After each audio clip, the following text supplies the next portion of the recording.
বাংলাদেশের সব থেকে বড় টাকার মার্কেট হচ্ছে গুলিস্তান টাকার মার্কেট।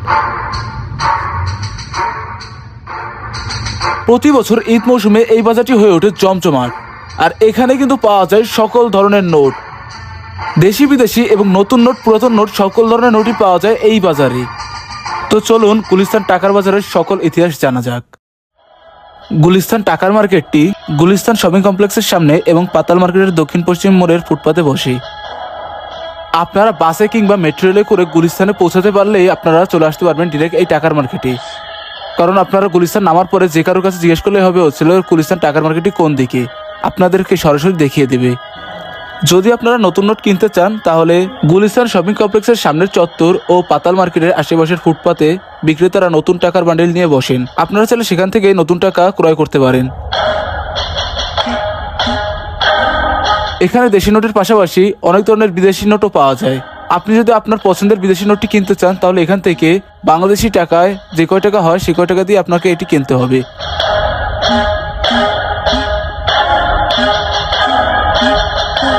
নর্মাল সময়ে এইখানে স্বাভাবিক মানুষই দেখতে পারবেন। যখন ঈদ মৌসুম আসে তখন কিন্তু এই বাজারটি অনেক পরিমাণ মানুষের জমজমাট হয়ে থাকে, কারণ প্রত্যেকটি মানুষ তাদের প্রিয়জনকে নতুন নোট দিতে চায়। ঈদের সময় এই নতুন নোটের প্রচলন অনেক বেশি বেড়ে যায়। তো চলুন আপনাদেরকে গুলিস্তান টাকার মার্কেটের কিছু ইতিহাস জানানো যাক। গুলিস্তানের টাকার বাজার 50 বছরেরও বেশি পুরনো একটি ঐতিহ্যবাহী আর্থিক লেনদেন কেন্দ্র। স্বাধীনতার আগে এই ব্যবসায়ীরা মূলত পুরান ঢাকার বিভিন্ন এলাকায় নতুন টাকা ও খুচরা মুদ্রার ব্যবসা করতেন, যা পরবর্তীতে সময়ের সাথে গুলিস্তান পাতাল মার্কেট ও গুলিস্তান শপিং কমপ্লেক্সের আশেপাশের এলাকায় স্থায়ী রূপ নেয়। খেয়াল করলে দেখা যায় গুলিস্তান শপিং কমপ্লেক্সের সামনে থেকে শুরু করে গুলিস্তানের প্রায় জায়গায় ফুটপাতে এই টাকার দোকানগুলো দেখা যায়। 80 ও 90-এর দশকে ঢাকার বাণিজ্যিক ও যোগাযোগ কেন্দ্র হিসেবে গুলিস্তান এলাকার গুরুত্ব বাড়লে ব্যবসায়ীরা এই স্থানে স্থায়ীভাবে বসতে শুরু করেন। গুলিস্তান টাকার মার্কেটটি ঈদ বা বিভিন্ন উৎসবে নতুন নোটের চাহিদা মেটাতে এবং খুচরা মুদ্রার সংকট দূর করতে এই বাজারটি দীর্ঘদিন ধরে ভূমিকা রেখে আসছে। ব্যাংক থেকে বিভিন্ন উপায়ে নতুন টাকা সংগ্রহ করে খুচরা বিক্রেতারা এখানে সামান্য লাভে সাধারণ মানুষের কাছে বিক্রি করেন, আর এখান থেকে অসংখ্য মানুষ তাদের প্রিয়জনের জন্য নতুন নোট কিনে বাসায় নিয়ে যায়। তো চলুন আপনাদেরকে গুলিস্তানের অন্যতম একটি পরিচিত স্থানে নিয়ে যাওয়া যাক। এটি হচ্ছে গোলাপশাহ মাজার। এটি ঢাকার গুলিস্তানের শহীদ নজরুল ইসলাম এভিনিউতে অবস্থিত।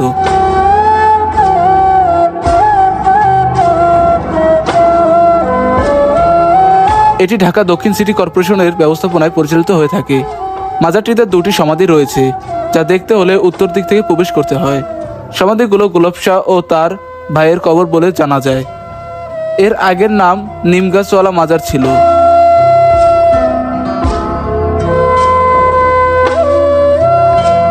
মাজারটিতে একটি অস্থায়ী মসজিদ ছিল, যা 1980-এর দশকে ওসমানী উদ্যানের নিকটে স্থানান্তরিত হয়। আপনারা এখানে আসলে যে কবরগুলো দেখতে পাবেন সেই কবরগুলোর ভিতরে কিন্তু অনেক পরিমাণে টাকা ফেলানো থাকে। এইগুলো হচ্ছিল তাদের যে সকল দর্শনার্থীরা আছে তারা এসে এখানে মানত করে এবং টাকা ফেলে। আপনারা কারা কারা গুলিস্তানের টাকার বাজারে এবং গোলাপশাহ মাজারে এসেছেন তারা অবশ্যই কমেন্টে জানিয়ে যাবেন। আর ভিডিওটি কেমন হয়েছে অবশ্যই জানাতে ভুলবেন না। তো আজকের ভিডিওটি এই পর্যন্ত, সবাই ভালো থাকবেন। আল্লাহ হাফিজ। Freaky girl under the sheets. Would you love when things start slowing down? I know you got me, baby.